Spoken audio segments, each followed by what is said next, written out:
The ants' big day at the zoo. Once upon a time, a group of adventurous ants named Andy, Anna, and Arnold decided to take a trip to the zoo. They had never been to one before, but they had heard it was full of strange and gigantic creatures that walked on 4 legs, or 2. So, early one morning, they packed their tiny ant-sized backpacks, waved goodbye to their anthill, and marched toward the zoo with their 6 little legs. When they arrived at the zoo gate, they realized something: the ticket booth was way too high. Andy looked up at the towering giraffe working the booth and squeaked, "Excuse me, sir, we'd like 3 tickets please." The giraffe leaned down and squinted at the ground. "Whoa! Are you ants?" Yes, we're ants," said Anna proudly. "We may be small, but we've got big plans." The giraffe chuckled and gave them 3 crumbs of bread as their tickets. "Good luck in there," he said with a wink. The ants scurried inside. First, they visited the elephant enclosure. They watched in awe as the giant elephant named Ellie splashed herself with water from her trunk. "Wow!" Arnold exclaimed. "That's like a huge water hose attached to her face." "I wish I had one of those," said Anna. "It would make cleaning our anthill so much faster." Suddenly, Ellie the elephant spotted the tiny ants below and raised her trunk. "Watch out below," she trumpeted as she sprayed them with a wave of water. The ants tumbled, soaking wet, but they all laughed. "Looks like we took a shower," said Andy. "No need to go to the ant bathhouse later."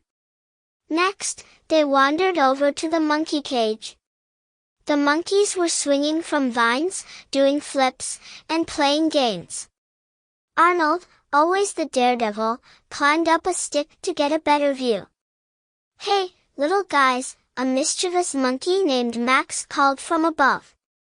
"Want to play catch?"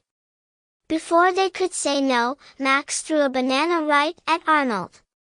It hit him square on the head and knocked him off his perch. "Oof! I've been banana bonked," Arnold cried. But he quickly stood up, shaking his head and laughing. "That monkey's got good aim." The ants continued their adventure, visiting the lion, the tigers, and even a sloth that moved so slowly they had time to run laps around him before he blinked. Their favorite stop, though, was the butterfly garden. Surrounded by giant, colorful wings, the ants felt like they were floating in a dream. A beautiful butterfly named Bella fluttered down and said, "Would you like a ride, little ones?" "Yes, please," they cheered. They climbed aboard Bella's wings, holding on tight as she soared into the air. From up there, they could see the whole zoo. "This is amazing," shouted Andy. "It's like flying without wings." But soon, it was time to go. As they waved goodbye to Bella, Ellie, Max, and all the other zoo animals, the ants knew they had just had the best day ever. As they marched back to their anthill, soaking wet, slightly bruised, and filled with stories to tell, Anna said, "I think we should visit the zoo every week." Andy smiled. "I agree. Maybe next time we'll meet the penguins." Arnold grinned mischievously. "And maybe Max the monkey won't throw fruit at me." And with that, the ants laughed all the way home, excited for their next big adventure. The end.